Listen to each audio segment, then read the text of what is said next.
谢谢主持人，我是来自北京电视台的记者，想请问唐小青委员。那么，据我媒体观察，在过去的一年，北京市政协可以说开展了多项协商活动。那么，您作为北京市政协的副主席，请问您个人印象最深的是哪一次？那么，您又是怎么看待政协的话语权的？谢谢。Beijing TV, my question is for Madame Tang Xiaoqing.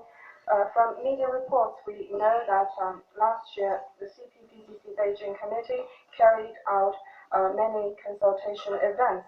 So which one was the most impressive to you, and how do you see the voice made by the CPPCC? 这样，正如你所说的啊， Just like you have mentioned, in 2014, the Beijing CPPCC has held a lot of consultative events on issues with great social concern, including some consultative standing committee sessions. And in this process, if I'm asked to give one event with great impression, then I'd like to mention an event about the readjustment of the function of the capital city, because in 2013, when Chairman Xi Jinping visited Beijing, maybe you know, he mentioned that Beijing is a political, cultural center, and is also a technological center.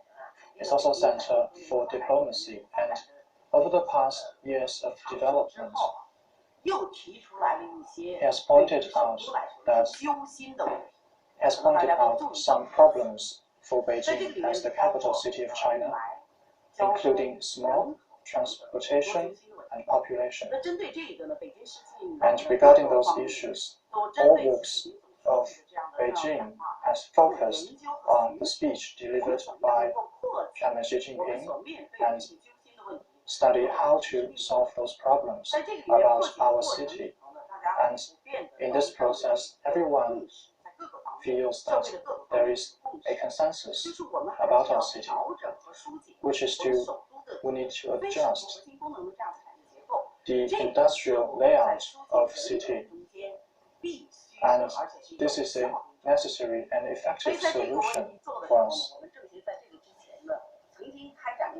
And in the past, we have held a comprehensive research and investigation. The topic is the comprehensive deepening of reform and providing solutions to our urban problems.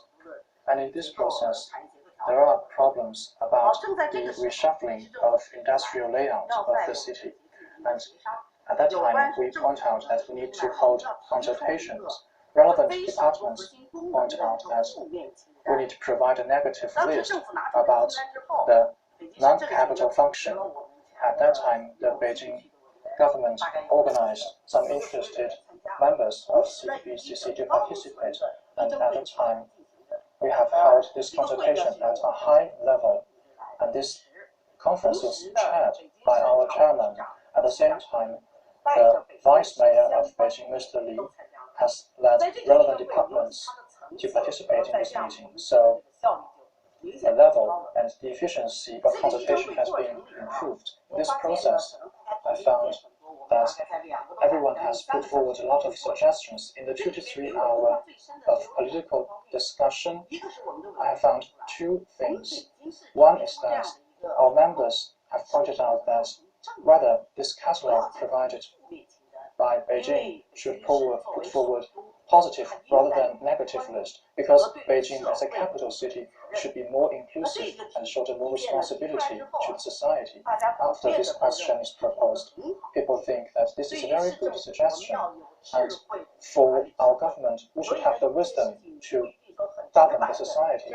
So for some questions, maybe we should not adopt a direct approach, because this would not generate a good effect.